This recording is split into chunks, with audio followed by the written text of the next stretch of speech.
Power doesn't just operate in public. It thrives in shadows, behind the headlines of history's most notorious crimes. Political assassinations, celebrity murders, unexplained disappearances, and public betrayals lurks a pattern. A quiet hand. A familiar symbol. A familiar silence. In Volume 1 of Unmasking the Watchers, we exposed real connections between secret societies and criminal events that shook the world. But what we uncovered was only the beginning. This time, we're going deeper. More case files. More suppressed evidence. More recurring names. Because the Watchers don't just hide in basements with robes and candles. They sit in boardrooms, on benches, in press boxes. They speak in public but decide in private. And when they move, lives are destroyed. This is Volume 2 of the series they hoped we wouldn't continue. This is Unmasking the Watchers, Secret Societies Behind Famous Crimes. After the release of Volume 1, viewers around the world sent in tips, documents, and patterns they noticed in other cases. Journalists came forward. Whistleblowers reached out, and the message was clear. You only scratched the surface. Secret societies are no longer theories.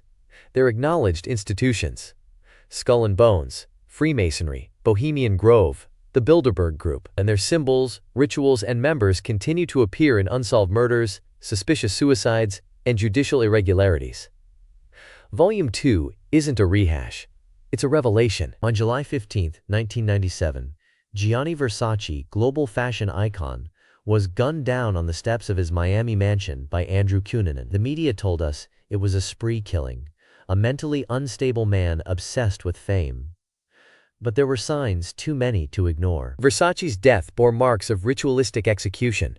He was shot at close range, twice, both bullets to the head. The date, July 15th, coincides with key ritual dates in Masonic calendars and certain esoteric groups. His mansion featured Greek key symbolism and architecture aligned with Hermetic design principles. No one clearly explained why Cunanan, a man with no confirmed financial means, managed to travel the country for months with false IDs, access to high society, and intelligence-level evasion tactics. Former FBI agents have privately admitted that Versace's file had anomalies, missing surveillance footage, inconsistent timelines, and questions about who really helped Cunanan escape capture for so long. Did Gianni know something? Was he silenced? Or worse, was it a message? The Jack the Ripper killings have haunted London for over a century. But one theory, long dismissed as fringe, has gained renewed attention from forensic historians, that the killings were not random, but ritualistic, and connected to Freemasonry. Evidence supporting this claim includes the double triangle pattern of the victims' locations, forming the Seal of Solomon, a Masonic emblem, the precise surgical cuts and removal of specific organs, suggesting medical knowledge, the cryptic writing left near one murder. The Jews are the men that will not be blamed for nothing. An unusual phrase linked to Masonic code. At least two of the primary suspects had Masonic ties, including Sir William Gull, Queen Victoria's physician. Author Stephen Knight's 1976 book, Jack the Ripper, The Final Solution, proposed that the murders were committed to silence women threatening a royal scandal, carried out under Masonic cover. The theory has never been disproven, and if true, it would mean the most infamous killer in history wasn't a madman, but a servant of silence. Jeffrey Epstein's death didn't end the investigation. It began a new one. His connections to power were undeniable. Presidents, royalty, billionaires, scientists, media moguls. But the deeper question remains. How did one man gain so much protection?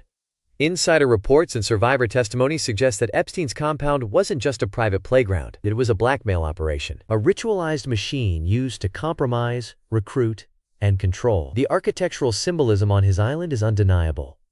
A domed structure painted in blue and white stripes, identical to ancient ritual temples, an underground chamber, rumored to house ceremonial objects and security servers. Murals featuring phoenix rising from flames, pyramids, and checkered floors, all iconic to esoteric brotherhoods. Several former intelligence officers have confirmed that Epstein operated as part of a parallel power network, one with roots in intelligence, finance, and ritual-based secrecy. And the list of known associates includes confirmed Freemasons, Bohemian Grove members, and at least 2 individuals named on Skull and Bones alumni rolls. Coincidence or continuation? Secret societies speak in symbols, And once you learn the language, you see them everywhere. The all-seeing eye on currency and political architecture. The checkered floor in courtrooms and television backdrops. The obelisks in Washington, D.C., London, and Vatican City. Hand signs, such as the hidden hand, the devil horns, or the 666-finger gesture. Flashed during swearing-in ceremonies, music videos, and award speeches.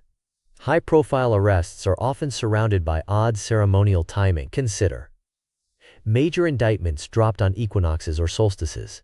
Important resignations announced on days of occult significance. News cycles redirected by mass events coinciding with ritual calendars. These aren't wild guesses.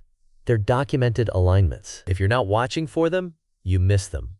But the watchers? They know exactly what they're doing. It's not enough to orchestrate crimes.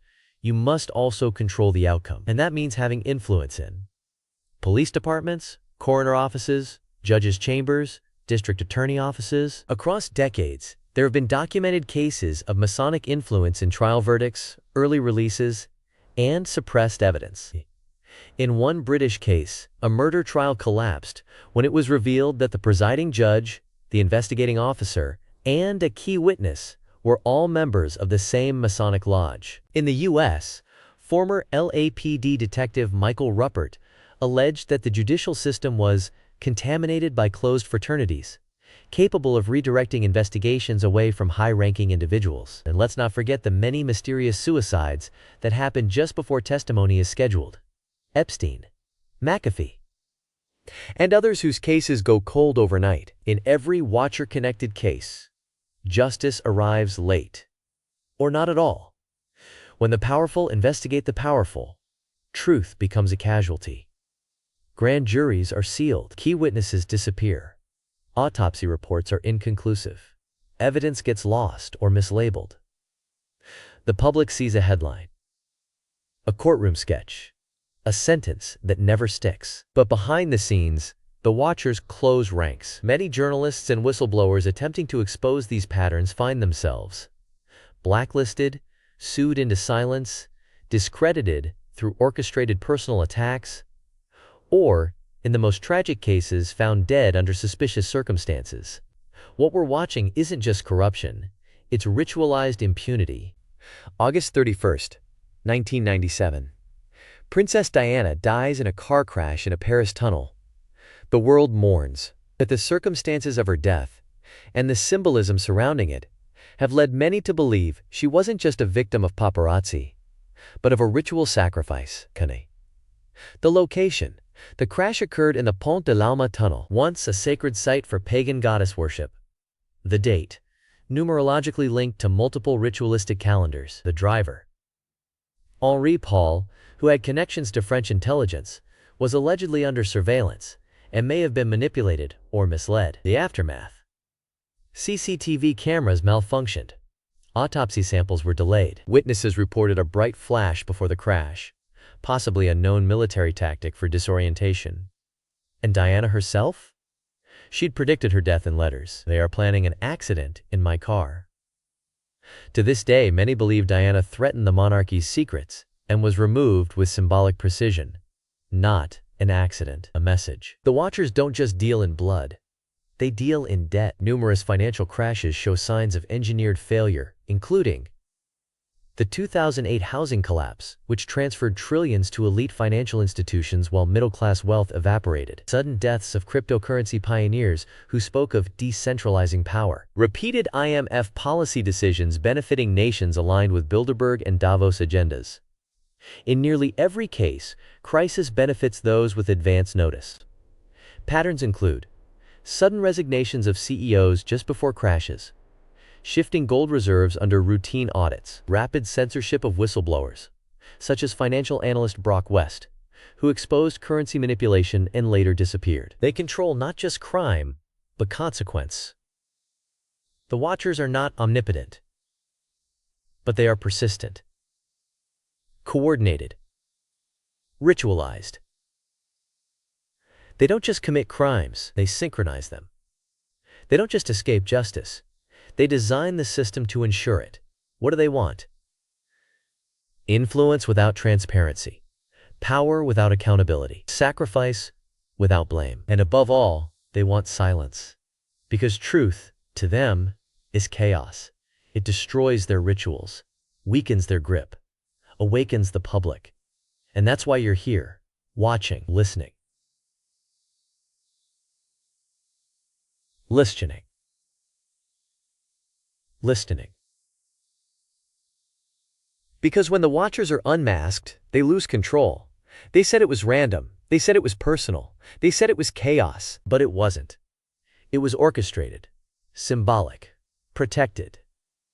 You've just seen Unmasking the Watchers, Secret Societies Behind Famous Crimes, Volume 2, from Diana to Versace, from Epstein to Jack the Ripper.